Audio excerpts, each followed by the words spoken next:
ఆ, నా దగ్గర ఉన్నాయి, అన్ని బుక్స్ ఉన్నాయి. స్టార్ట్ చేయనాక ఒక్క నిమిషం ఒక్క నిమిషం. ఇంకా 5 నిమిషాలు టైం ఉందిగా. అదే రికార్డు పాస్ లో పెడతా.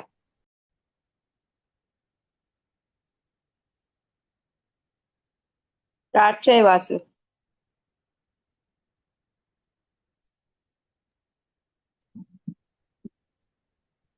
మహర్షి పితామహ పత్రిజీ దివ్య ఆశీస్సులతో శ్రీ తిరుమలనాథ పిరమిడ్ ధ్యాన మహాక్షేత్రం ఆధ్వర్యంలో నిర్వహిస్తున్న తిరుమలనాథ మెడిటేషన్ ఛానల్ టిఎంసి ద్వారా మరి 11 రోజులు 11 మంది యోగుల యొక్క విశిష్టతని మనం తెలియజేస్తున్నాము. దీని ద్వారా టిఎంసి ద్వారా మరి ఈరోజు మరో great master Shweta from Miryalaguda మనకి మిల్లారాయప్ప గారి గురించి అందించడానికి సిద్ధంగా ఉన్నారు. మరి వారి గురించి చెప్పాలంటే శ్వేత గారు గత 10 సంవత్సరాల క్రితం ఈ ధ్యాన ప్రపంచంలోకి అడుగు పెట్టడం జరిగింది. తీవ్రమైన ధ్యాన సాధన చేస్తూ ఆ సాధన ద్వారా పొందిన జ్ఞానంతో పత్రిజీ ఆశయం ఏదైతే ఉందో పిరమిడ్ జగత్, ధ్యాన జగత్, శాకాహార జగత్తును సాధించే భాగంలో విశేషంగా శాకాహార ర్యాలీలో పాల్గొనడం, అదేవిధంగా హర్తాల్లో జరిగే ధ్యాన మహాచక్రాలకు అన్నదానం, అన్నప్రసాదం కోసం విరాళాలు సేకరించడం జరిగింది. అదేవిధంగా ప్రస్తుతం నాగార్జున సాగర్ దగ్గర ఉన్న శ్రీ తిరుమలనాథ పిరమిడ్ ధ్యాన మహాక్షేత్రానికి శ్రీ తిరుమలనాథ పిరమిడ్ అన్నదాన ట్రస్ట్ కి మెంబర్ గా కూడా ఉన్నారు.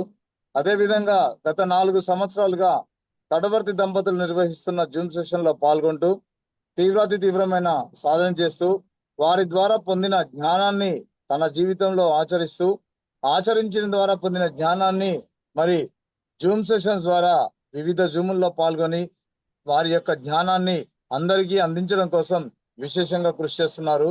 సో మన ఆహ్వానాన్ని మన్నించి ఈరోజు మన జూమ్ లోకి వచ్చి వారి యొక్క అద్భుతమైన సందేశాన్ని ఇవ్వడానికి సిద్ధంగా ఉన్నారు. వారిని మనం సాదరంగా ఆహ్వానించుకుందాం. Welcome madam, welcome. Welcome to TMC. మీ యొక్క అద్భుతమైన జ్ఞానాన్ని మన జూమ్ సెషన్ లో పాల్గొంటున్న అందరికీ అందజేయవలసిందిగా మనవి చేసుకుంటున్నాను. Over to you. Thank you so much. Thank you sir, thank you. ముందుగా మనందరి గురువైన బ్రహ్మర్షి పితామహ పత్రిజీ దంపతులకు హృదయపూర్వక ధన్యవాదాలు. అలాగే ప్రతిరోజు ఎంతో అద్భుతమైన ఆత్మజ్ఞానాన్ని బోధిస్తున్న తటవర్తి దంపతులకు కూడా హృదయపూర్వక ధన్యవాదాలు. నాకు ఇంత చక్కని అవకాశం ఇచ్చిన శ్రీ తిరుమలనాథ మహాపిరమిడ్ ధ్యానశక్తి టీం అందరికి హృదయపూర్వక ధన్యవాదాలు. అలాగే ఈ జూమ్ సెక్షన్ లో వింటున్న వారికి, యూట్యూబ్ లో వింటున్న వారికి కూడా హృదయపూర్వక ధన్యవాదాలు. నా పేరు శ్వేత మాధుర్యాలు కూడా. నేను ఈరోజు మిల్లారప్ప చరిత్ర చెప్పాలనుకుంటున్నా. నేను ఫస్ట్ ఇన్స్పైర్ అయ్యింది కూడా బుక్ చదివిన అంటే మిల్లారప్ప చరిత్ర చదివిన తర్వాత చాలా ఇన్స్పైర్ అయ్యాను. ఎందుకు అంటే ఒక ఈయన ఎవరు మిల్లారప్ప అంటే ఆయన టిబెట్ యోగి. టిబెట్ లో ఆయన ఫస్ట్ చిన్నప్పటి నుంచి అందరిలాగా సామాన్య కుటుంబంలోనే ఉన్నాడు. అందరూ ఎలా పెరిగారో తను కూడా అలానే పెరిగారు. కానీ తను అకాల మరణం వల్ల తండ్రి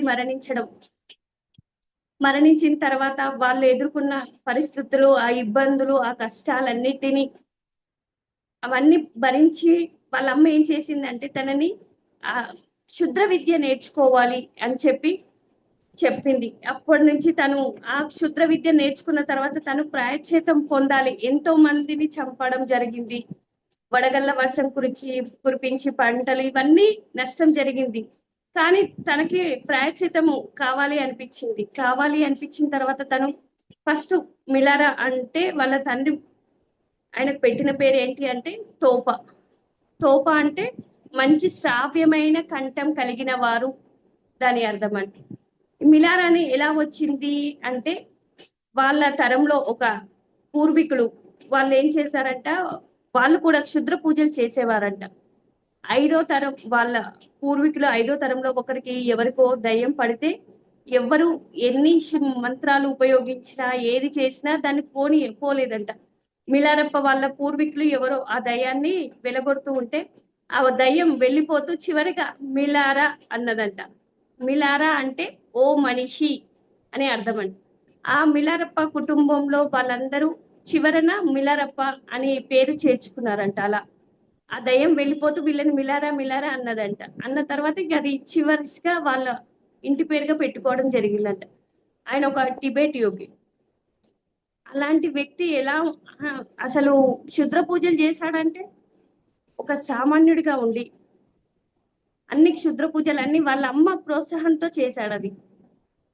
ఆ పరిస్థితులు ఎదుర్కోవడం వల్ల ఆయన పుట్టిన 4 సంవత్సరాలకి తనకి ఒక చెల్లె పుట్టింది. ఆ చెల్లెనికి వాళ్ళ అమ్మ నాన్న పెట్టిన పేరు నోరు తిరగదని ఆయన పేట అని పిలిచేవాడంట. మిలారప్ప చెల్లి పేరు పేట. వాళ్ళ తండ్రి అకాల మరణం. ఎప్పుడు మిలారప్ప 7 సంవత్సరాలు ఉన్నప్పుడు తండ్రి చనిపోవడం జరిగింది. ఆయన చనిపోతూ ఆయన బంధువులు అందరి సమక్షంలో, గ్రామస్తుల సమక్షంలో వీలునామా రాయడం జరిగింది. ఏంటి ఆ వీలునామా అంటే, ఇప్పుడు మిలారప్ప చిన్నవాడు. అంటే ఆయన ఇప్పుడు ఆస్తిని చూసుకోలేడు కాబట్టి ఆయనకు వయసు వచ్చిన తర్వాత ఆ వయసులో ఆయనకు ఈ ఆస్తులన్నీ అప్పచెప్పాలి అని వాళ్ళ పిన్ని బాబాయిలకు అప్పచెప్పడం జరిగిందంట. ఆయన చనిపోయే ముందు ఆ వీలునామా. వాళ్ళు ఏం చేశారు, ఆస్తి అన్ని తీసుకున్న తర్వాత వాళ్ళని లమ్మ నగలు తీసుకొని వేసుకోవడం, వాళ్ళు భోగాలు అనుభవించడం, వీళ్ళనిగా ఎంత హింసించాలంటే వీళ్ళు బాగా ధనిక కుటుంబంలో బాగా ఐశ్వర్యవంతం కుటుంబం అంటే భోగవంతంగా జీవితం అన్నట్టు వాళ్ళకి. వాళ్ళ నాన్న ఉన్నప్పుడు ఎలాంటి కష్టం తెలియదు, ఆకలి విలువ తెలియదు. మంచి మంచి మధురమైన పదార్థాలు తినేవారు, మంచి బట్టలు, ఇంకా అన్ని అంతే కదా, తల్లిదండ్రులు ఉన్నప్పుడు అన్ని బాగా ఉంటాయి, అన్ని అద్భుతంగా ఉంటుంది జీవితం. తండ్రి మరణించిన తర్వాత వాళ్ళ జీవితం కొద్ది రోజులకే చిరిగిన వస్త్రాలు, మురికి, అసలు స్నానం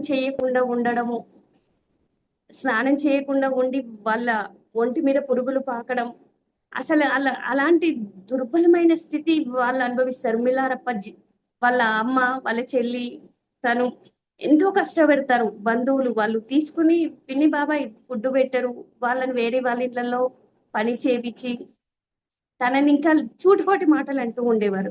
ఈమె భర్త చాటు భార్య, ఏ పని రాదు, ఏది రాదు అని వాళ్ళ అమ్మని చాలా హింసించేవారంట.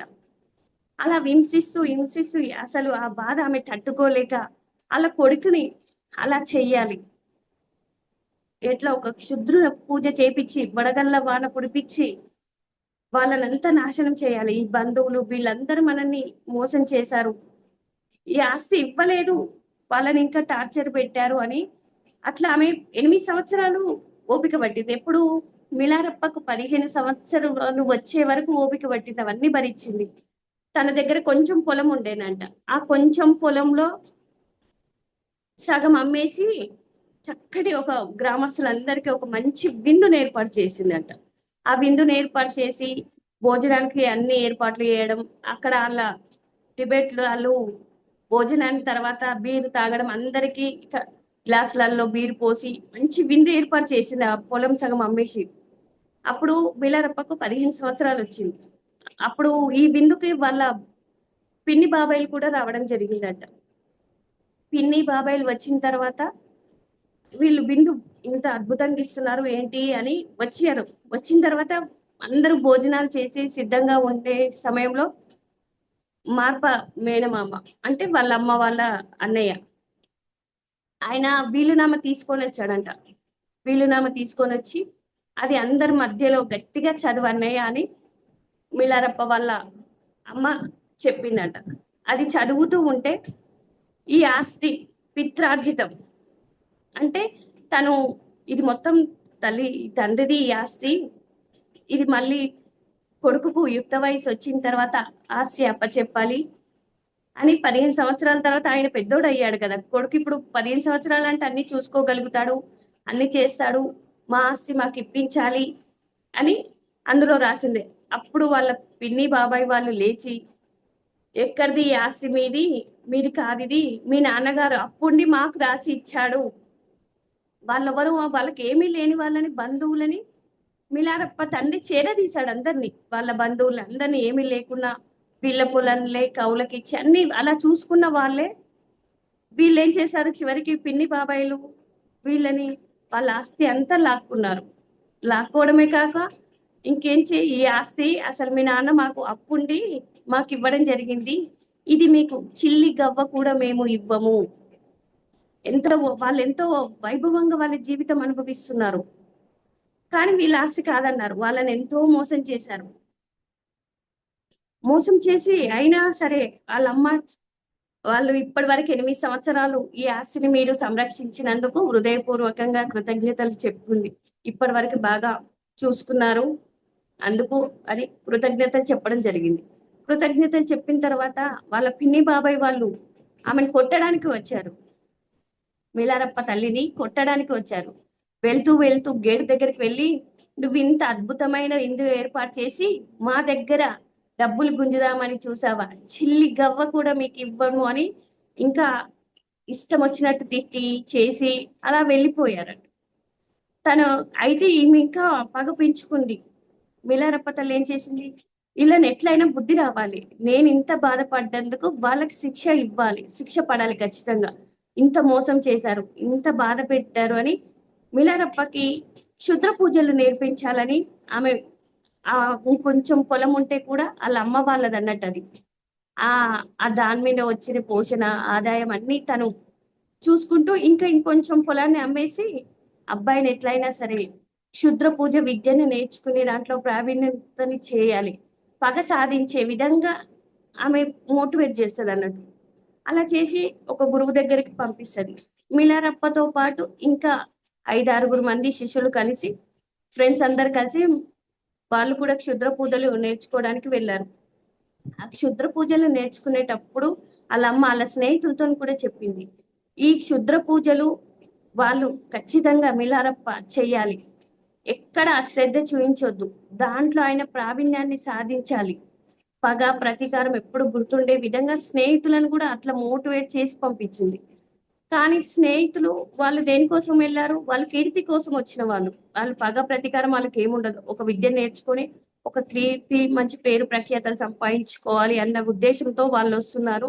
నీకు మాత్రం ప్రతీకారమే గుర్తుండాలి, మనల్ని ఇంత బాధ పెట్టిన వాళ్ళ మీద ప్రతీకారం నువ్వు తీసుకోవాలి అనే విధంగా మిలారప్పని మోటివేట్ చేసి పంపిస్తుంది.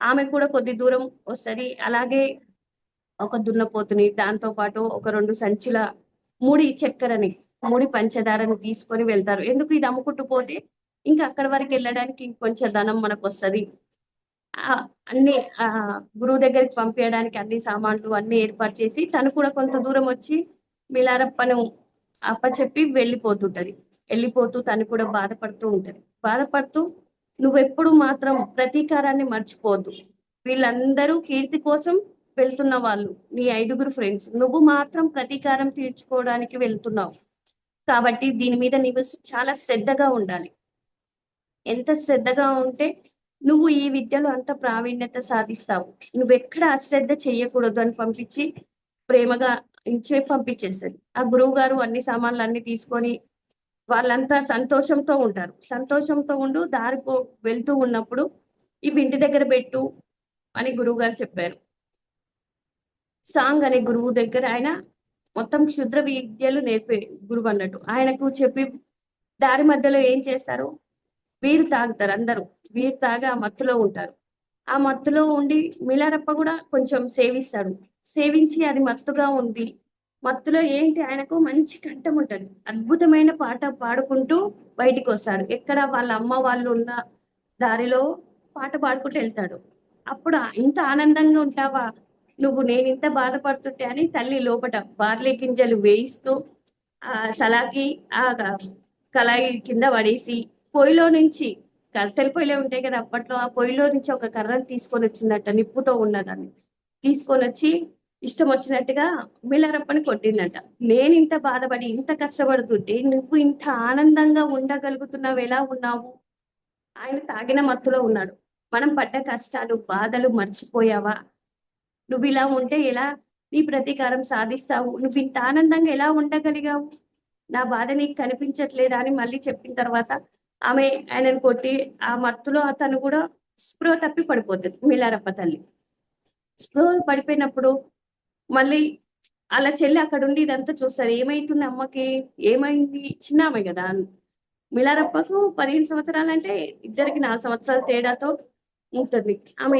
అమ్మకి ఏమైందన్న ఇద్దరు కలిసి లేపుతారు. కొద్దిసేపటికి ఆమె స్పృహలోకి వచ్చి, అమ్మ సారీ తప్పయింది, నేను ప్రతీకారం మీదనే నా దృష్టి పెడతాను అని చెప్పి మళ్ళీ కొంత డబ్బు కావాలి అది తీసుకొని మళ్ళీ గురువు దగ్గరికి వెళ్ళింది. వెళ్ళి అక్కడ తను అన్ని నేర్చుకుంటాడు. మంత్రశక్తులు, తాంత్రిక విద్యలు నేర్చుకుంటాడు. నేర్చుకొని ఒకరోజు వీటిని ప్రయోగించనీకి గురువు, నువ్వు ఇప్పుడు ఈ విద్య నేర్చుకున్నావు, దీన్ని ప్రయోగించే సమయం వచ్చింది, వెళ్ళు. ఇది నువ్వు ప్రయోగించే సమయం వచ్చింది, నువ్వు వెళ్ళాలి అన్నప్పుడు గురువు గారు సరే ఇక్కడ అందరి మీద ఒక దేవత ప్రత్యక్షమై రక్తం అంతా చిందించి అన్ని క్షుద్ర పూజలు అంటే ఎలా ఉంటది అలా చేశాడు.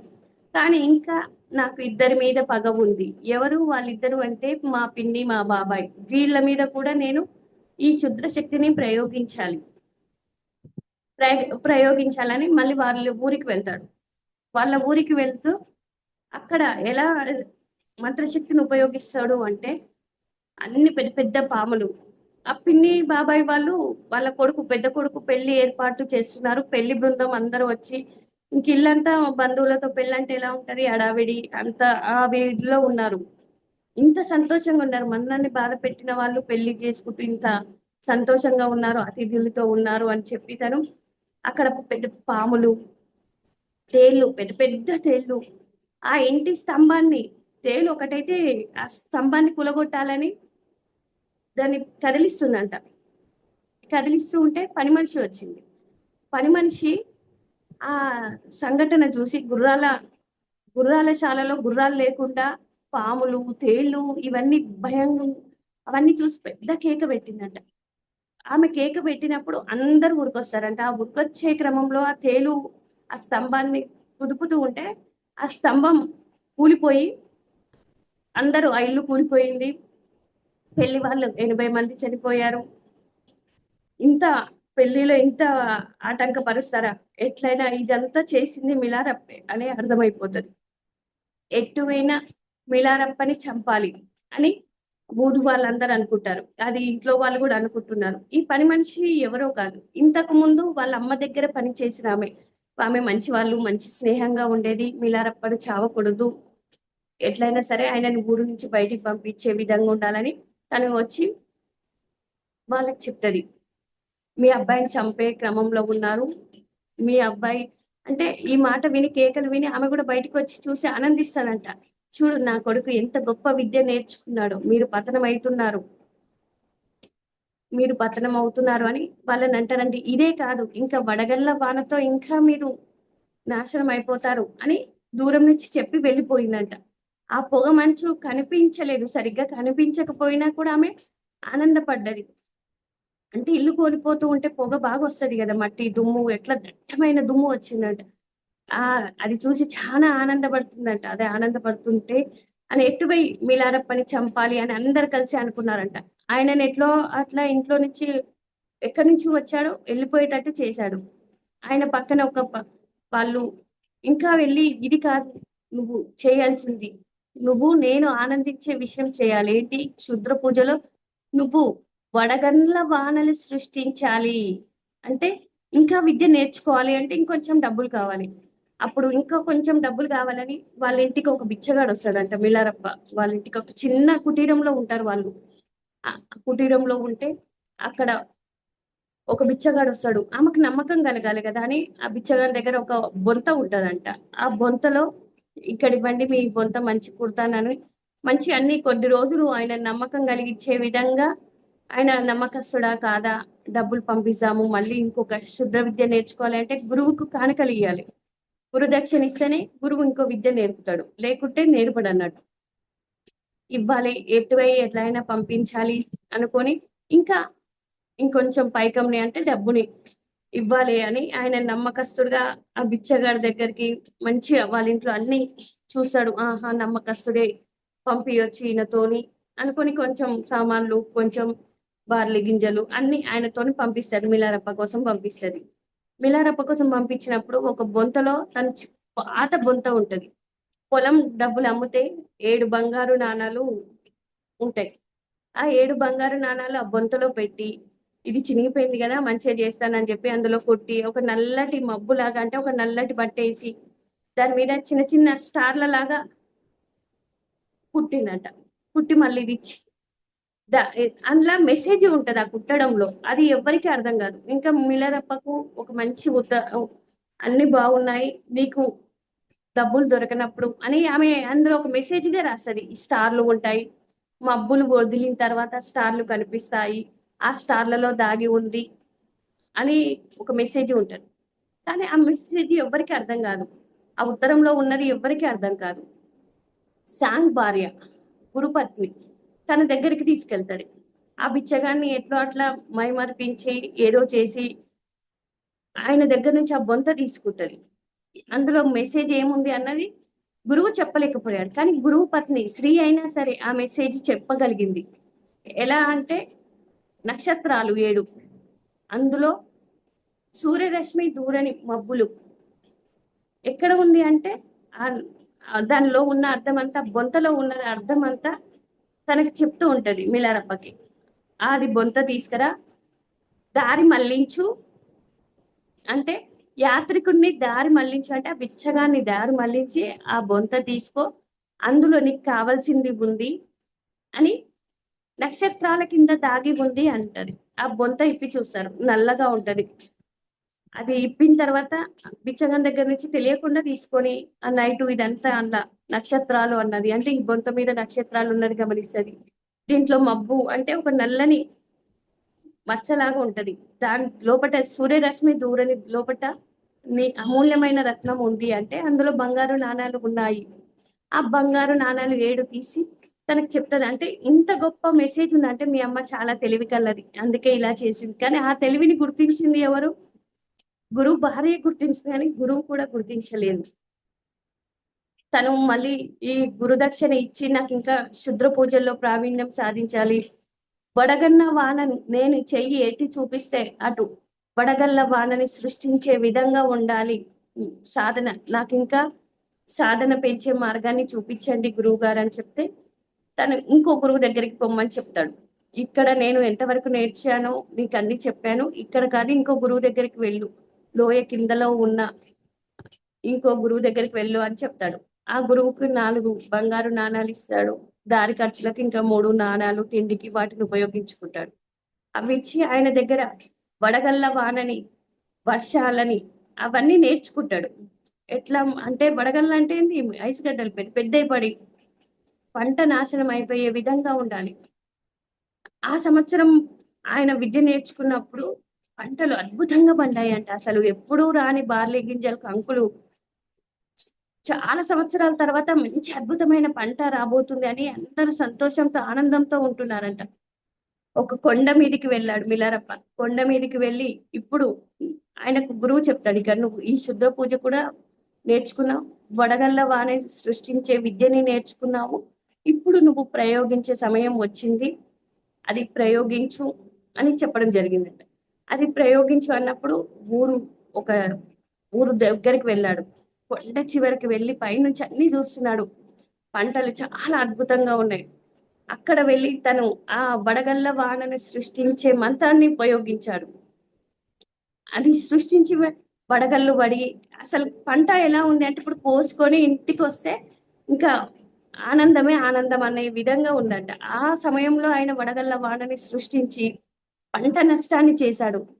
అదంతా వర్షంతో నిండిపోయి అల్లకల్లోలమైంది. ఈ విషయము ఇది వడగళ్ళ వానని సృష్టించింది ఎవరో కాదు, మిలారప్పే అని అనుకుంటారు. అందరు కలిసి అనుకుంటారు.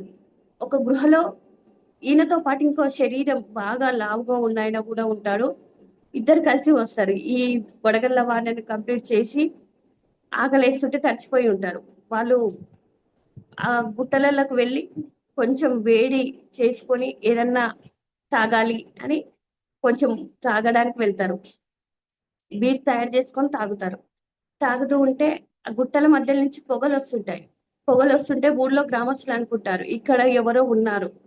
ఆ పొగలు వస్తున్నాయి అంటే మెల్లగా మాట్లాడు, మళ్ళీ వాళ్ళు విని మళ్ళీ మనల్ని ఇచ్చేస్తారు అంటే లేదు, మనం అందరం కలిసి ఆ కొండ చుట్టూ వెళ్ళి మనం మిలారప్పని పట్టుకోవాలి, అందరం దాడి చేసి ఆయన చంపి పడేసేయాలి, ఇలాంటి పని మళ్ళీ ఎప్పుడూ చేయకుండా ఉండేటట్టు ఉండాలి అనే మాటలు ఆ గృహలో ఉన్న వాళ్ళు వింటూ ఉంటారు.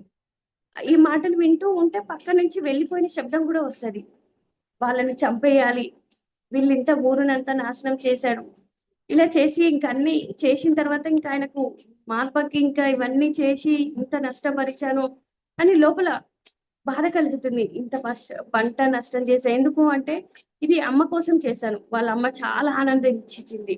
నువ్వు గాని క్షుద్ర పూజ నేర్చుకొని వడగళ్ళ వాన సృష్టించలేదంటే నీ కళ్ళ ముందే నా ప్రాణాలు తీసుకుంటా అన్నది. అమ్మ కోరిక మేరకు అన్ని చేశాను. అంటే చిన్నప్పుడు బాల్యమంతా ఇలా ప్రతీకారంతో సాగిపోయింది. ఆయన పెద్దవాడైతున్నాడు. పెద్దవాడైనాక ఆత్మ ఘోషిస్తుంది. ఇది కాదు గదా! సత్వాన్ సత్యాన్వేషణ కోసం కదా మనం వచ్చిన వాళ్ళము. సత్యం కదా! ఇదంతా అధర్మము. ఇదంతా కరెక్ట్ కాదు. ఈ క్షుద్ర పూజలు చేయడము, అందరిని చంపడము ఇది కరెక్ట్ కాదు. మనం తెలుసుకోవాల్సింది ఏదో ఉంది అని గురువు దగ్గరికి పోయి అంటాడు. నాకు ఇది కాదు, నాకు మంచి సత్యవంతమైన జీవితం గడపాలని ఉంది. ప్రాయశ్చిత్త పడుతుంటాడు. ఎందుకంటే తప్పు చేశాడు, ఇంత పంట నష్టం చేశాడని మనసులో బాధ కలుగుతుంది. నాకు సత్యాన్వేషణ కావాలి, జ్ఞానం కావాలి, ఒక గురువుని దగ్గరికి వెళ్ళాలి. ఆ గురువు దగ్గరికి వెళ్ళి నేను ఆ విద్యను ప్రదర్శించుక సత్య మార్గంలో ఉండాలి అని గురువు దగ్గరికి వెళ్తాడు. ఒక గురువుని దగ్గరికి పంపిస్తాడు. ఆ గురువు ఎవరు అంటే మార్ప దగ్గరికి అంటే ఇంత ఆ క్షుద్ర పూజలు నేర్చిన గురువు దగ్గర ఇంకొక గురువు ఉన్నాడు. ఆ గురువు ఈయనని మార్ప దగ్గరికి పంపించే మార్గం చూపిస్తాడు. మార్ప అంటే ఆయన మాట వినంగానే చాలా అద్భుతం అనిపిస్తుంది ఎవరికి మిలారప్పకి. ఎంత గొప్పవాడు, ఆయన గురించి భారతదేశం నుంచి ఎంతో ఆధ్యాత్మిక ఆత్మజ్ఞానాన్ని సంపాదించుకున్నాడు, గొప్ప వ్యక్తి అని ఆ పేరు వినిగానే ఆయన శరీరంలో అన్ని రోమాలన్నీ నిక్కబొరవడం, ఒక వైబ్రేషన్ లాగా అనిపించడం. నా గురువు అసలైన గురువు మార్ప అని నేను ఆయన దగ్గరికి వెళ్ళి నేను మోక్షం పొందాలి అంటే జన్మలేని స్థితిని పొందాలి. ఎట్టుపోయి నేను ఆయన దగ్గర ఖచ్చితంగా నేను వెళ్ళి ఆయన ఉపదేశాన్ని పొందాలి, ఆ దీక్షను పొందాలి అని ఇక సత్సంకల్పంతో ఉంటాడన్నట్టు. ఆ గురువు దగ్గర నుంచి ఉన్ని దుస్తులు ఏవో కొన్ని ఐటమ్స్ తీసుకుపోయి గురువుకు కానుకగా ఇస్తాడు. కానుకగా ఇస్తే అప్పుడు గురువు అక్కడ ఉండడు. ఆ శిష్యుల్ని అడుగుతాడు, మార్ప గురువు ఎక్కడ ఉన్నాడు? మార్ప ఎన్నడూ లేనిది ఆయన పొలం పనిలోకి వెళ్ళిపోతాడు. ఎప్పుడు కూడా పొలం పనులు చేసి ఉండడు. అలాంటిది ఆ రోజు వెళ్ళిపోతాడు. ఆయనకు ముందు రోజే ఒక స్వప్నంలో నిన్ను కలవడానికి ఒక అద్భుతమైన యోగి నిన్ను కలవడానికి రాబోతున్నాడు అని మార్పకు ఒక కల వచ్చిందంట.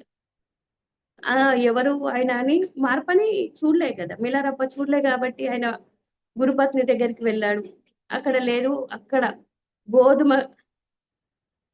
గోధుమ లోయలో పొలం దగ్గర ఉన్నాడు మార్ప గారు అని గురుపత్ని చెప్పడం జరిగింది. అది కనుక్కుంటూ ఎక్కడ గోధుమ లోయ పర్వతం ఎక్కడ ఉంది అని మిలారప్ప వెళ్తూ ఉన్నాడు. ఎవరు కనిపించలేదు. కొంతమందిని అడుగుతున్నాడు, మార్ప గారు ఎక్కడున్నారు ఏంటి. అలా కొంచెం ముందుకు వెళ్ళిన తర్వాత ఒక పొలం దగ్గర మార్పనే డైరెక్ట్ అడుగుతాడు, ఇక్కడ మార్ప అని ఒక గొప్ప యోగి ఉంటాడంట, ఆయనని మీరు చూసారా?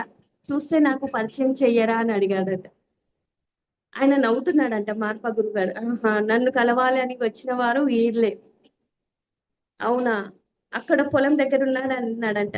తర్వాత చెప్పాడంట, నేనే మార్పాని అని. అయితే మీరు నాకు ఒక్క క్షణంలో ముక్తిని ప్రసాదిస్తారంట, నాకు ఆ విద్యను ప్రసాదించండి, ఆ ఉపదేశం ఇవ్వండి అన్నాడంట. ఆయన ఇంటికి వెళ్ళాడు. ఇంటికి వెళ్ళిన తర్వాత అవునా మంత్రగాడ, ఆయన ఏం చేశాడని మార్పకు అర్థమైపోతున్నాయి. ఇంతమందిని గ్రామస్తుల్ని హింసించావు, పంట పొలం నాశనం చేశావు, నీకు ఒక్క క్షణంలో నువ్వు ఇన్ని పాపాలు చేశావు, ఒక్క క్షణంలో నీకు ముక్తి కావాలా, అవునా అని నవ్వుకుంటూ వెళ్ళిపోతాడు అని ఆయన దగ్గరికి తీసుకెళ్తాడు. కానీ మార్ప ఎన్ని పరీక్షలు పెడతాడు అనుకున్నావు మిలారప్పకి? అవునా, అయితే ఒక బిల్డింగ్ కట్టు అని చెప్పి ఒక సర్కిల్ ఆకారంలో ఒక బిల్డింగ్ కట్టమంటాడు. అక్కడ స్వయంగా నువ్వే రాళ్ళు మోయాలి, సిమెంట్ అన్ని నువ్వే తెచ్చుకోవాలని ఒక కొండ మీదకి చూపిస్తాడు. ఆ కొండ మీదకి వెళ్ళు, అక్కడ ఒక సర్కిల్ ఆకారంలో నువ్వు ఇల్లు కట్టాలి అంటాడు. ఇల్లు మొత్తం కడతాడు. ఇల్లు కట్టిన తర్వాత కంప్లీట్ అయిన తర్వాత మార్ప గారు వచ్చి నేనేదో పరధ్యానం గుండి కట్టమన్నా, ఇలా కాదు కట్టాల్సింది, ఇది మళ్ళీ కూలగొట్టంటాడు. మళ్ళీ ఇంకో చోట కొండ మీద ఇంకో చోటకి తీసుకెళ్ళమంటాడు. ఇంకో చోట అర్ధచంద్రాకారంలో ఇల్లు కట్టు అని చెప్తాడంట. అలా అర్ధచంద్రాకారంలో ఇల్లు కట్టి కంప్లీట్ అయినాక గురువు వచ్చి చూసేలోపు నేను అసలు నీకు ఇట్లా కట్టమని నేను చెప్పానా? ఇలా ఎందుకు కట్టావు? ఇది కూడా కూలగొట్టు. ఎంతో కష్టపడతాడు. అసలు ఒక్కొక్క రాళ్ళు తీసుకొచ్చి కొండ మీద ఇల్లు కట్టాలంటే మామూలు మాటలా? ఒక్కడిగా ఆయన వీపు ఎలా అయితది? చెక్కలైపోయి రక్తం గారుతూ ఉంటది. అయినా గురువు ఆయన అంటే అదంతా ఏంటి అంటే గురుపత్నికే బాధ కలుగుతాయంట. ఉపదేశం ఇయ్యొచ్చు కదా! తనకి అంటే తన సొంతమైనది ఏమైనా ఉంటే ఇవ్వమను, ఉపదేశం ఇస్తా. ఆ బిల్డింగ్ అన్నది కంప్లీట్ అయిన తర్వాత తనకు ఉపదేశం ఇస్తా అంటాడు. మళ్ళీ ఇంకొకసారి ఏమంటాడు? ఇంకొకసారి ట్రయాంగిల్‌లో ఇల్లు కట్టమంటాడు. అది ఎక్కడ కొండ చివరన ఎడ్జున కట్టమంటాడు. కొండ చివరన ఎడ్జున ఇల్లు కట్టిన తర్వాత మంచి ఇల్లు కడతాడు. ఇంకా సరే ఇంకా గురువు గారికి చూపిద్దాము అనే లోపు అసలేంది క్షుద్ర పూజలు చేసేవారు లేక గిరి ఆకారంలో కట్టావేంటి? ఇది కూలగొట్టు. ఇది కూడా నచ్చలేదు. మళ్ళీ ఇంకో చోట కట్టు. 9 అంతస్తుల బిల్డింగ్ కట్టంటాడు. తను ఇంకో ముగ్గురు స్నేహితులతోని కలిసి ఏం చేశాడంటే ఒక పెద్ద బండని తీసుకొస్తాడు. అదొక ఫ్లోర్‌గా పెట్టనీకి. అయితే దాన్ని ఒక కొండ మీదకి తీసుకుపోయి వాళ్ళ ఫ్రెండ్స్‌తో ముగ్గురు సహాయంతో ఆ కొండ మీద శిలని తీసుకొని వెళ్తాడు. శిలని తీసుకొని వెళ్ళి అక్కడ ఒక ఫ్లోర్ కింద పెద్ద శిలని పెట్టేస్తాడు. అయితే దీని మీద ఇంకో రెండో ఫ్లోర్ ఎయ్యొచ్చు అని మిలారప్ప అనుకుంటాడు. మిలారప్ప రెండో ఫ్లోర్ ఏద్దామనే లోపు గురువు అసలు వీడేం చేస్తున్నాడు ఏంటి అని మార్ప గారు వచ్చి చూస్తాడు. ఎవరు నీకు ఇక్కడ బండ పెట్టమని చెప్పింది? ఈ బండ అంటే మా ఫ్రెండ్స్ అందరం కలిసి ఇక్కడ తీసుకొచ్చి ఇలా పెట్టామంటే దాని ముందు పీకి పడేసేయి అన్నాడంట. మళ్ళీ ఆ పెద్ద బండను పీకి అది ఏ ప్లేస్ లో ఉందో ఆ ప్లేస్ లో పెట్టా అన్నాడంట. ఇక అంటే నేను ప్రశాంత చిత్తంతోనే చెప్తున్నా. నేను నీకు చెప్పలే ఇట్లా కట్టు అని. అంటే నేను ఇగో బిల్డింగ్‌లు కట్టమంటాడు, కూలగొట్టమంటాడు. ఇట్లా ఎన్ని సార్లో జరుగుతది. కట్టమంటాడు, కూలగొట్టమంటాడు. గురువు ఇలా చేస్తున్నాడు, ఉపదేశం ఇవ్వట్లేదు. అంటే ఈయన చేసిన పాపాలకే ఆ శిక్ష అనుభవిస్తున్నాడు. అక్కడ మనం ఈ పాయింట్ అర్థం చేసుకోవాలి. తనకి మోక్షం పొందాలి అంటే అన్ని పాపాలు చేశాడు. అంత క్షుద్ర విద్యలు నేర్చి అంతమందిని హింసకు గురి అయ్యి ఈయనకు ఊకనే మోక్షం రావాలంటే రాదు కదా! అంటే ఆ పాపపు లక్ష్యాలని చేపిస్తున్నాడు ఇక్కడ గురువు అన్నది మనం ఈ పాయింట్ దగ్గర అర్థం చేసుకోవాల్సింది. ఊరికేనే కట్టమంటున్నాడు, కూలగొట్టమంటున్నాడు, గురువు ఇట్లా చేస్తున్నాడు అంటే ఇక్కడ మనకు సహనం ఉందా లేదా అని కూడా పరీక్షిస్తాడు. ఆయన పాపాలని లక్ష్యాలని చేయాలని పరీక్షిస్తూ ఉంటాడు. మళ్ళీ ఆ బండను తొలగిస్తారు. బండను తొలగించి ఎక్కడుందో అక్కడ పెట్టి నిన్ను ఒక్కడిని కట్టమన్నాను కదా! ఇప్పుడు నువ్వు తీసుకురా అన్నాడంట. పెద్ద బండ. అది ముగ్గురు తీసుకురాలేక తీసుకొచ్చింది. ఈయన తీసుకొస్తాడు. మళ్ళీ ఏదో అలా తీసుకొని వచ్చి కట్టనీకి ప్రయత్నం చేస్తాడు. 9 అంతస్తులు కంప్లీట్ అయిపోతాయి. 9 అంతస్తులు కంప్లీట్ అయిపోయినాక ఇప్పుడు నాకు ఉపదేశం ఇస్తారా గురువు గారు బిల్డింగ్ కంప్లీట్ అయ్యింది అంటే ఆ 9 అంతస్తుల బిల్డింగ్ కూడా మళ్ళీ కూలగొట్టు అంటాడు. నాకు ఇది బాగలే, ఇది నచ్చలే. మా అబ్బాయికి ఒకటి మంచి 12 అంతస్తుల మేడ కావాలి అని. ఇంకా ఎన్నో పరీక్షలు పెడతాడు. ఇంకా అన్ని మళ్ళీ సరే గురువు ఉపదేశం పొందాలి అంటే ఎంతో అంత కష్టపడాలి. కానీ గురువు దగ్గర మనం ఉపదేశం పొందాలి అంటే కష్టపడ్డాడు మార్ప. కానీ మనకు పత్రిసారి ఎలాంటి కష్టం లేకుండా ఇంట్లో ఉండి సునాయాసంగా మోక్షం పొందే మార్గాన్ని చూపించాడు. అదే శ్వాస మీద ధ్యాస ధ్యానం. ఏ పరీక్షలు పెట్టలేదు.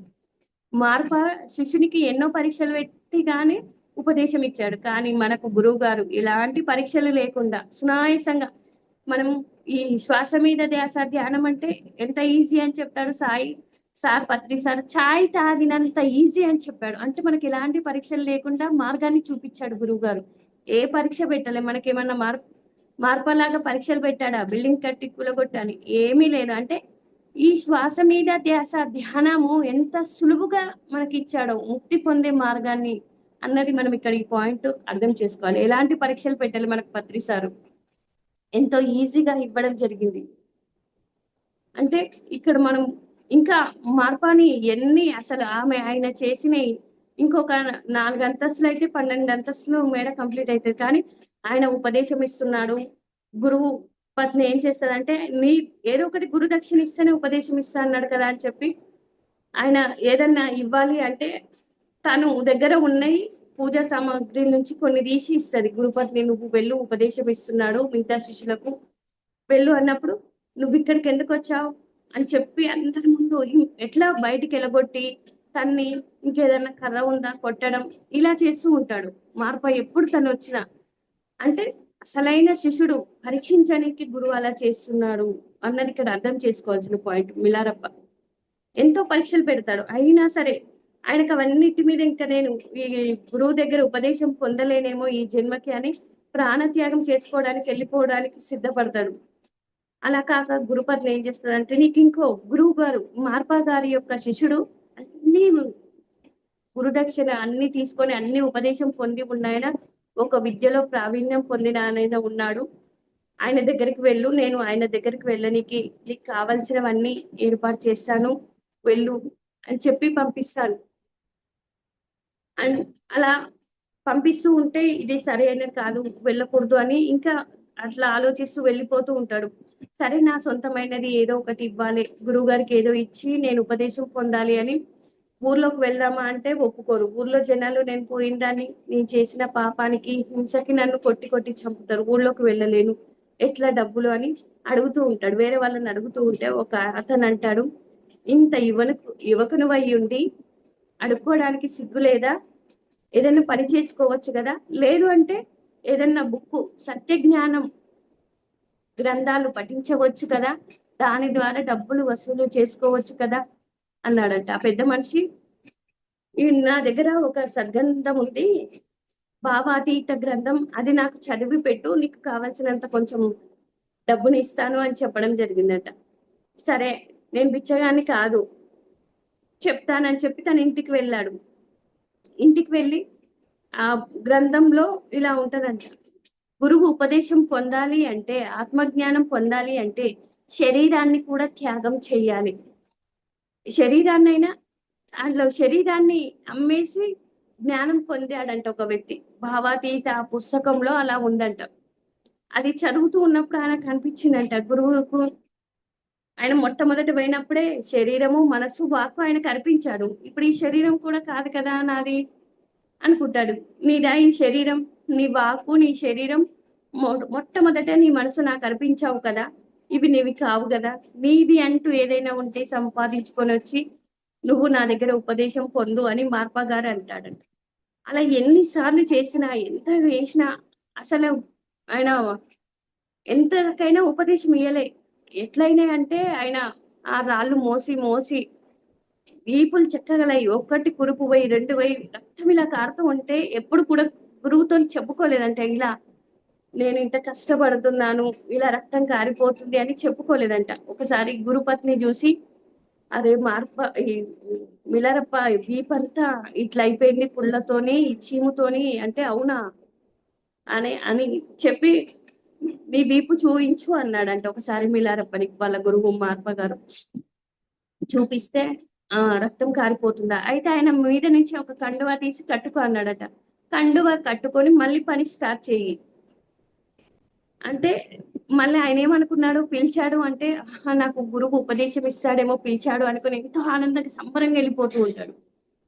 ఆహా మేము మేము దీక్ష పొందేటప్పుడు మా గురువు గారు మాకు ఎలాంటి సాయం చేయలే, మనం ఏదన్నా పెద్దది ఏమన్నా చేసామా ఇక్కడ, రక్తం చిందించినంత మాత్రాన ఉపదేశం పొందుతామా అంటాడంట మార్పా గారు. రక్తం చిందించినంత మాత్రాన మనం జ్ఞానం పొందుతామా, అలా మాకు గురువు ఏమి చెప్పలేదు అని మళ్ళీ వెళ్ళిపోయాడంట. ఇది ఎందుకు కట్టుకోమంటున్నావు, ఏమైతుందిలే అంటే, ఇంకా ఎక్కువ ఆ మట్టిపోయి ఇంకా ఎక్కువ రక్తం ఇబ్బంది కలుగుతుందని, అలా కలగకుండా ఉండడానికి కట్టుకోమని అని మార్పా గారు ఇచ్చాడంట. అయినా సరే ఆయన కట్టుకొని ఇంకా ఇన్నిసార్లు గురువు దగ్గర నేను ఏమి ఇయ్యలేకపోతున్నాను ఏంటి అని బాధపడిపోతున్నాడు. గురుదక్షిణ ఇవ్వట్లేదు, నేను ఎట్లా ఈ ఉపదేశం పొందగలుగుతాడు అని ఇంకా ఇలా ఎంత ఆలోచించి ఏం చేసి ఇంకా సరేలే, నాకు నేను చేసిన పాపాలకు ఆయన బాధపడుతుండు, ప్రాయశ్చిత్తం చేసుకోవాలి. మిలారప్ప బాధపడుతుంది, కానీ ఎక్కడ ఆయనకి ఏమీ లేదు. సరేలే నాకు ప్రాణత్యాగమైన చేసుకొని కానీ వెళ్ళిపోతాను అంటే, అప్పుడు గురువు పత్ని దగ్గర ఒక వైడూర్యం ఉండేనంట. ఎవరో గొప్ప వాళ్ళు వచ్చి గురుదక్షిణగా ఇచ్చినప్పుడు తనకి ఇచ్చిందంట. అది అంటే తనకి ఇచ్చింది అంటే అది నాదే కదా అని తను ఏం చేస్తుంది, ఆ వైడూర్యాన్ని ఇస్తుందంట. ఈ వైడూర్యం ఎక్కడిది నీకు, మన ఇంట్లో నాకు తెలియని వైడ్యూర్యం అంటే చెప్పదు, తనకి చెప్పదు, మిలారప్పకి ఇచ్చేస్తుంది. తనది అది తీసుకొని పోయి ఉపదేశం పొందు అంటే ఈ వైడ్యూర్యం ఎక్కడిది? ఇంతకు ముందు వచ్చిన శిష్యులు నాకు ఇచ్చారు, గురుదక్షిణ కిందిగా నాకు ఇచ్చి వెళ్ళారు అంటే ఇది నీదెలా అవుతుంది? గురుదక్షిణగా ఇచ్చింది అన్ని మొత్తం నువ్వు నా సొంతమైనప్పుడు ఈ వైడూర్యం కూడా నా సొంతమే అవుతుంది. ఇది మిలారప్పది కాదు. ఇది భార్య, ఇప్పుడు భార్యకి ఇచ్చింది భార్య సొంతమైనప్పుడు భార్యతో పాటు అన్ని కూడా ఆయన సొంతమైతేగా. ఇవి నావి, గురుపత్నివి అంటే నా సొంతమైన, నువ్వే నా సొంతమైనప్పుడు ఆ వైడూర్యాలు కూడా నా సొంతమే కదా. అంటే ఇది దీంట్లో ఎలాంటి సంబంధం నీకు లేదు. మళ్ళీ అన్ని ఎంత బాధపడతాడు మిలారప్ప. అలా బాధపడుతూ ప్రాణాన్ని త్యాగం చేయాలి అనుకొని వెళ్ళిపోతాడు. ప్రాణత్యాగం చేయడానికి వెళ్ళిపోతూ ఉంటే గురుమాతకు కూడా చెప్పకుండా వెళ్ళిపోతాడంట ఇంట్లో నుంచి. అరే నన్ను గురుమాత ఎంత అద్భుతంగా చూసుకునేది, మంచిగా చక్కగా భోజనం పెట్టేది, నాకు అన్ని విధాలా సహకరించేది, తనకు చెప్పకుండా వెళ్ళిపోతున్నానేంటి అని బాధతో వెళ్ళిపోతాడంట. కొద్ది దూరం పోయి రాగానే మళ్ళీ వెనక్కి వచ్చేస్తాడంట.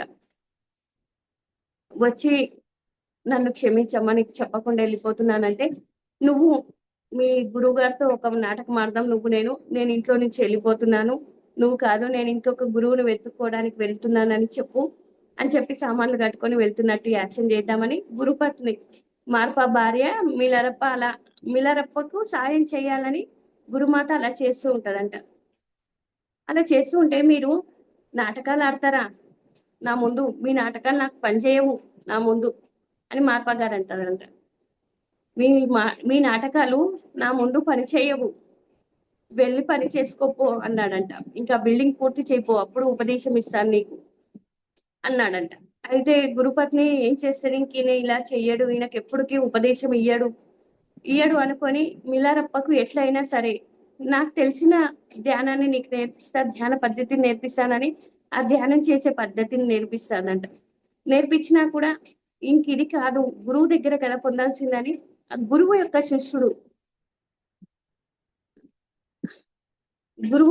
శిష్యుడు దగ్గరికి వెళ్తాడు. ఆయన అన్ని విద్యల్లో ప్రావీణ్యం సాధించాడు. అది తీసుకొని ఎట్లా అంటే ఇప్పుడు గురువు గారే పంపిస్తున్నాడు అనే విధంగా,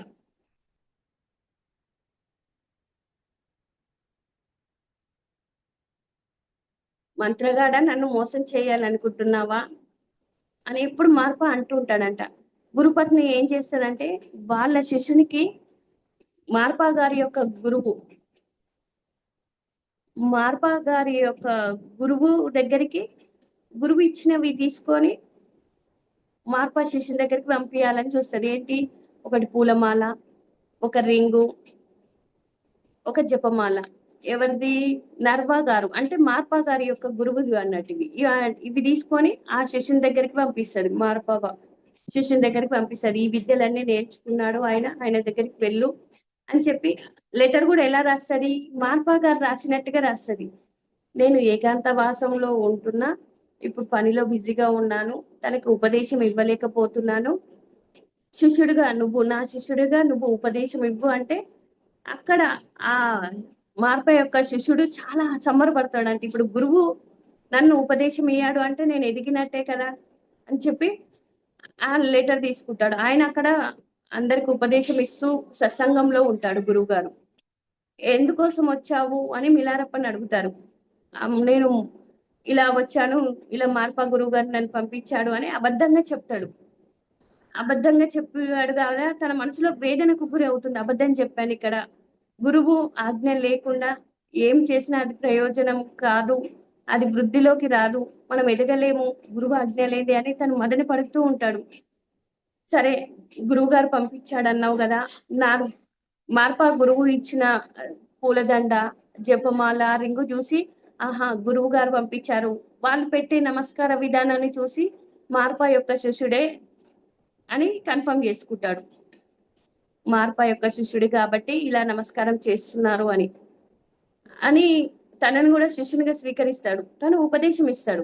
గురువు గారు ఏమన్నాడు కదా అని ఉపదేశం ఇస్తాడు. ఆ ఉపదేశంతో ఆయన ఒక గృహలోకి వెళ్ళి సాధన చేసుకోవాలి అనుకుంటాడు.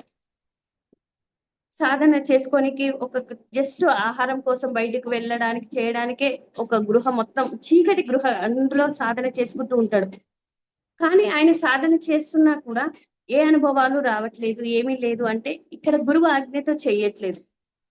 గురువు వచ్చి అడుగుతాడు, ఎవరు మార్ప యొక్క శిష్యుడు అడుగుతాడు, నీకు ఎందుకు ఏవైనా అనుభవాలు వచ్చాయా? ఇంత అద్భుతమైన సాధన నేర్చుకుంటున్నావు కదా, దీంట్లో అనుభవాలు రావాలే, ఎందుకు రావట్లేదు? నువ్వేదో పొరపాటు చేశావేమో, ఇంకా గురువు యొక్క ఆజ్ఞ పొందలేదేమో అంటే ఆయన భయపడుతున్నాడు. ఎందుకంటే అబద్ధంగా ఉత్తరం తీసుకొని వచ్చాడు అని చెప్పేస్తారు తనకి. ఇలా ఏంటి ఇట్లా మంత్రగాడ, నువ్వు అబద్ధం చెప్పి నాతో అని గురుపదేశం పొందావు, కానీ గురువు ఆజ్ఞ లేనిది నేను చెప్పినా కూడా నువ్వు దాంట్లో ప్రావీణ్యం సంపాదించలేకపోతున్నావు, సాధన కుదరలేకపోతుంది అన్నాడు.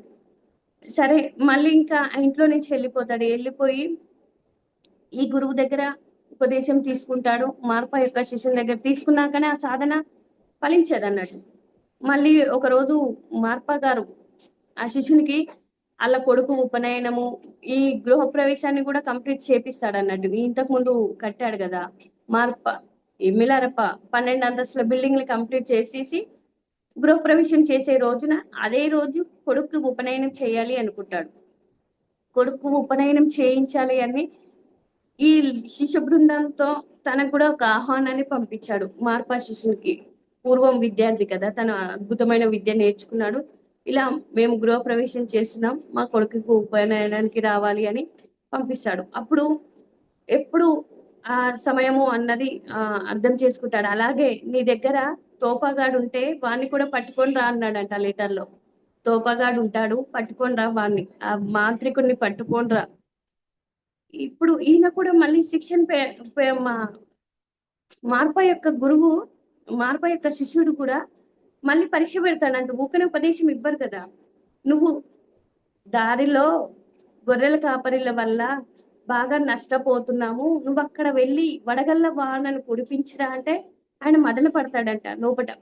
మిలారప్ప, ఏంటి నేను ఇన్ని పాపాలు చేసినందుకే గురువు దగ్గర నేను ఉపదేశం పొందలేకపోయాను, మళ్ళీ ఇప్పుడు నన్ను అదే పాపం చేయమంటున్నాడు గురువు, నాకెక్కడ ఇప్పుడు గత్యంతరం లేదు, అటు పోదామంటే లేదు, ఎందుకంటే చెప్పకుండా వచ్చిండు, అబద్ధంగా వచ్చాడు, తప్పదు అని చేసి ఆ పంట అంతా నష్టపోయినప్పుడు చాలా బాధపడతాడు. అంటే ఇది చేయడం తప్పు కాదు, మళ్ళీ ఈ పాపమే చేస్తున్నా, ఇంత కర్మ చేస్తున్నా, ఎప్పుడు ఉపదేశం పొందుతాను, ఇంకా మళ్ళీ ఇదే పాపం నా చేత చేయిస్తున్నారు అంటే ఇప్పుడు ఆయనకు ప్రాయశ్చిత్తం పొందాలని ఉంది, పాపం చేయాలని లేదు.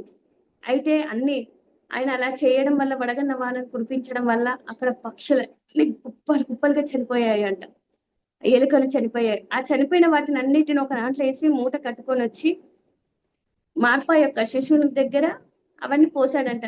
చూడండి, మీరు చేపించడం వల్ల ఎన్ని జీవులు చనిపోయాయి, ఎంత నష్టం జరిగింది, నా చేత ఇంత పాపం చేయించారు, ఇప్పటి వరకు నేను చేసిన పాపానికే ఉపదేశం పొందలేకపోతున్నాను. ఇన్ని పక్షులు అంటే నువ్వేమీ తప్పు చేయలేదు, ఇక్కడ ఒక్క జీవికి కూడా నువ్వు హింస చేయలేదు, కళ్ళు మూసుకో అన్నాడంట. కొన్ని క్షణాలు కళ్ళు మూసుకో అనే లోపు కళ్ళు తెరిచి మళ్ళీ చూసే లోపు ఆ పిచ్చుకలన్నీ ఎగిరిపోతున్నాయి, ఎలుకలన్నీ వాటి బొరేల్లోకి వెళ్ళిపోతున్నాయి, చూడు నువ్వు ఇక్కడ ఏం చేయలేదు అన్నాడు. అంటే ఇక్కడ మార్పు చెందాడు కదా, మార్పు చెందిన తర్వాత చేసినాక గురువు వాటిని అన్నిటిని రక్షించాడు. నువ్వు బాధపడుతున్నావు కదా, ఇక్కడ ఇవన్నీ చనిపోయాయి, ఇంత పంట నష్టం జరిగింది అన్నప్పుడు అవి మళ్ళీ ఎగిరిపోతాయి, పిచ్చుకలు ఎగిరిపోతూ ఉంటాయి. ఇప్పుడు తను ఆనందిస్తాడు. సరే, గురువు గారు మార్ప గారు వాళ్ళ కొడుకు ఉపనయనానికి గృహప్రవేశానికి రమ్మన్నాడు, అలాగే తోపాన్ని తీసుకురా అన్నాడని చెప్పాడంటే అక్కడ గురువు గారు అక్కడ ఉన్నాడని అర్థమైపోయింది. మార్ప యొక్క శిష్యుని దగ్గరనే కదా, పూర్వ విద్యార్థి శిష్యుని దగ్గరనే ఈయన ఇప్పుడు మిలారప్ప సాధన చేస్తున్నది. రమ్మన్నాడు అన్నప్పుడు వెళ్తాడు. దారి మధ్యలో ఉన్నప్పుడు మార్ప యొక్క పూర్వం శిష్యుడు, మేము దారి మధ్యలో ఉన్నాం, మా కోసం వీరు ఏర్పాటు చేయమని చెప్పు గురుమాతకు, గురువు గారికి వెళ్ళి అని ముందు మిలారప్పని పంపిస్తారంట. మిలారప్పని పంపించినప్పుడు ఆయన వెళ్ళి చెప్తే, మా గురువు గారు మేము దీక్ష తీసుకొని ఆత్మజ్ఞానం పొంది ఎన్నో ఆధ్యాత్మిక గ్రంథాలు వీపున మోసుకొని వచ్చేటప్పుడు మాకు ఇలాంటి వారు ఎవ్వరు వచ్చి స్వాగతం పలకలేదు, అలాంటి స్వాగతం పలకాలి అంటే అవసరం లేదు, తిరిగి వెళ్ళిపోండి అన్నాడంట. వాళ్ళు సమస్త వాటితోనే వస్తారంట గురువు గారు రమ్మన్నాడు కదా అని, పశువులు అన్ని అక్కడ ఏమున్నాయో అవన్నీ ఇప్పుడు ఈ మార్ప గారి భార్య ఇచ్చిన పూలమాల జపమాలని రింగును మాత్రం అక్కడ వదిలిపెట్టి మిగతా సర్వస్వాన్ని తీసుకొని వాళ్ళు ఆ ఉపనయనానికి వెళ్తున్నారంట. మార్పా యొక్క కొడుకు ఉపనయనానికి వెళ్తున్నారు. అన్ని వెళ్ళిపోయాయి కానీ ఒక కుంటి గొర్రెను వదిలిపెట్టారంట. ఎందుకు అంటే అది ఎక్కడ తిరగలేదు, ఏం చేయలేదని దాన్ని వదిలిపెట్టి వెళ్ళిపోతున్నారంట. దాన్ని మిలారప్ప పట్టుకొని పోతున్నాడంట. అన్ని వదిలిపెట్టిపోయారు. దీన్ని ఎందుకు ఇట్లా అంటే అది నడవలేదు, చేయలేదు కాబట్టి దాన్ని మోసుకుపోవాలని చెప్పి అక్కడ వదిలిపెట్టారు. దాన్ని తీసుకొని కూడా వెళ్ళిపోయి పోతుంటే మిలారప్ప ఇట్లా ముందుగా పంపించారుగా మిలారప్పని మార్ప దగ్గరికి పంపించారు. ఇలా శిశు బృందము సమస్తము పశు సంపదతో వస్తున్నాడు, భోజనము కొంచెం బీరు ఏర్పాటు చేయమన్నారు అంటే మేము వెళ్ళి స్వాగతించాలా, ఆ పశు సంపదని మేమేం చేసుకుంటాము అంటాడు మార్ప గారు. అలాంటి శిష్యుడు మాకు రావాల్సిన అవసరమే లేదు, మేము స్వాగతం పలకాల్సిన అవసరం లేదు. మా కోసం మా గురువు ఎప్పుడు మేము ఆధ్యాత్మిక గ్రంథం సంపాదించుకొని భుజాల మీద మోసుకొని వచ్చేటప్పుడు మాకు అలాంటి స్వాగతం పలికాడా? మా గురువు గారు ఏమైనా పలకలేదు కదా అని చెప్తే స్వయంగా ఇక మార్పా గారి భార్యనే ఆమె వాళ్ళని ఆ శిష్యుని దగ్గరికి పంపించింది కదా, ఆమె వెళ్ళి స్వాగతం హ్యాపీగా తీసుకురావాలి వాళ్ళని అని చెప్పి బీరు భోజనాలు అన్ని ఏర్పాటు, మధ్యాహ్నానికి భోజనాలు ఏర్పాటు అన్ని తీసుకొని వస్తుంటది. అందరితో పాటు వెళ్ళారు, అంత హ్యాపీగా ఉంటది. అందరూ వచ్చినందుకు మార్పా గారు అందరికి శిశు బృందానికి ఇక్కడికి వచ్చిన ప్రతి ఒక్కరికి ఆశీస్సులు తెలియజేస్తున్నాడు అన్నట్టు. గృహ ప్రవేశానికి వచ్చిన వారికి అందరూ ఆత్మజ్ఞానంగా అందరూ హ్యాపీగా ఆనందంగా ఉండాలి అని మార్పా గారు చెప్తున్నాడు. మార్పా గారు చెప్పిన తర్వాత ఈ గురువు మిలారప్ప కూడా మళ్ళీ ఇవన్నీ పరీక్షలు ఎదురైన తర్వాత గురువు ఆజ్ఞ పొంది ఉపదేశం తీసుకుంటాడు. ఉపదేశం తీసుకొని ఆయన సాధన ఎలా చేస్తాడు అంటే ఒక ఎక్కడికి గృహలోకి వెళ్ళిపోతాడు. అక్కడ నీరు ఏవి తీసుకోకుండా ఉంటాడు, అక్కడ ఏవి దొరుకుతావి పచ్చిగడ్డి ఆకులు అలములు అవే తిని సాధన చేస్తాడు. అలా చేస్తే ఆయన రక్తం ఎలా అయిపోతుందంటే గ్రీన్ కలర్ గా అయిపోతుంది. ఆయన సాధనను వదలడిగా గురువు ఆదేశం మేరకు తీసుకొని మంచి అద్భుతమైన యోగిగా మారిపోతాడు మిలారప్ప. అద్భుతమైన యోగిగా మారతాడు. ఆహారానికి ఏమీ అసలు ఎక్కడ ఉండదు, ఇంకా ఆయన సాధనలోకి వెళ్ళిపోయాడు కదా. ఆఖరికి పాకురు కూడా తినేస్తాడు. ఏమి దొరకనప్పుడు పాకుర్ని అక్కడ ఉంటది కదా గృహలో ఎక్కడో అక్కడ చోట ఆ పాకురు తిని సాధన చేసుకున్నాడు. ఆయన రక్తం కూడా పాకురు లేక అయిపోయిందంటే చూడండి ఎంత పచ్చగా మారిపోయింది అంటే. సాధన అంత పట్టు వదలకుండా చేసి మోక్షం పొందగలగాలి. ఆయన అందరు ఇంకా ఆయన సాధన చేసి అద్భుతంగా ఈయన గురువుని మెచ్చుకోవడము అంత అద్భుతంగా చేయడం జరిగింది. అసలు ఈ మిలారప్ప మరణించేటప్పుడు కూడా ఆయన వస్త్రాన్ని ఎలాగా అంటే వస్త్రాన్ని అందరూ ప్రసాదంగా స్వీకరించి తాయితలు పెట్టుకునేటట్టుగా తయారవుతాడు. అంత గొప్ప యోగిగా తయారవుతాడు. అంత గొప్పగా సాధన చేస్తూ ఉంటాడు. ఎన్ని కష్టాలు రాని ఎన్ని ఇబ్బందులు రాని సాధనని వదలడు. ఆయన చనిపోయిన తర్వాత ఆయన బూడిద రోజు ఒక శిష్యునికి అప్పచెప్పమని మిలారప్ప చెప్తాడు. చివరి క్షణాలు పలానా చోటు నుంచి ఒక శిష్యుడు వస్తాడు, అప్పుడు నా శరీరాన్ని తనకు అప్పచెప్పండి అంటాడు. శరీరం రోజు ఉంటే ఎలా ఉంటది, రోజులు తరబడి ఉంటే కుళ్ళిపోవాలి, వాసన రావాలి, పురుగులు రావాలి. కానీ ఆయన యోగ శక్తి ద్వారా ఏమవుతుంది, రోజింత పరిమళాలు. ఆ శిష్యుడు వచ్చే వరకు ఇంకా లేట్ అయిపోయింది. నేను వెయ్యి మిలారప్పని కలవాలి అంటే ఆయన గురువు గారు కలిసిలోపు మిలారప్ప బాడీ వెకెట్ చేసి ఉంటాడు. ఆయనకు చెప్పమని చెప్తారు. చెప్పమని చెప్పినప్పుడు ఆయన శరీరం రోజు కుళ్ళిపోవాలి, పురుగులు పడాలి. పురుగులు పడకుండా రోజు సుగంధ ద్రవ్యాలు పరిమళించడం, ఆయన మొత్తంగా బూడిదైపోయి అందులో నుంచి పరిమళాలు వెదజల్లడం. దేవుళ్ళు కూడా ఆయన తీసుకువెళ్ళడానికి వచ్చినప్పుడు పూల వర్షాన్ని కురిపించారంట మిలారప్పని తీసుకువెళ్ళేటప్పుడు. అంత గొప్ప యోగి అంటే ఒక శుద్ర పూజ నుంచి ప్రతీకారం నుంచి శుద్ర పూజ నుంచి ప్రాయశ్చిత్తం చెంది ఆత్మ జ్ఞానంలో సాధన పొంది గురువు ఎన్ని పరీక్షలు పెట్టినా నెగ్గి తట్టుకొని ఉన్నాడు అంటే మిలారప్పని. అలాంటి మిలారప్ప చరిత్ర మనం ప్రతి ఒక్కరం చదవాల్సిందే. ఎంతో ఇన్స్పిరేషన్ ఉంటది. అద్భుతమైన గ్రంథం అది. నన్ను మొట్టమొదటిగా ఇన్స్పిరేట్ చేసిందే మిలారప్ప చరిత్ర. అలాంటి గొప్ప గురువు చెప్పే అవకాశం నాకు వచ్చింది అంటే గురువుల కృప ఉంది కాబట్టి వచ్చింది. నాకు ఇంత చక్కని అవకాశం ఇచ్చిన టిఎంసి టీం అందరికి హృదయపూర్వక ధన్యవాదాలు. అలాగే పత్రిజీ దంపతులకు ప్రతిరోజు నాకు ఎంతో అద్భుతమైన ఆత్మజ్ఞానాన్ని బోధించిన తటవర్తి దంపతులకు కూడా హృదయపూర్వక ధన్యవాదాలు. అలాగే ఈ జూమ్ సెక్షన్ లో వింటున్న వారికి కూడా హృదయపూర్వక ధన్యవాదాలు. Thank you. ఒక 10 నిమిషాలు మనం అందరం ధ్యానం చేసుకుందాం. ధ్యానం తర్వాత మాట్లాడదాం.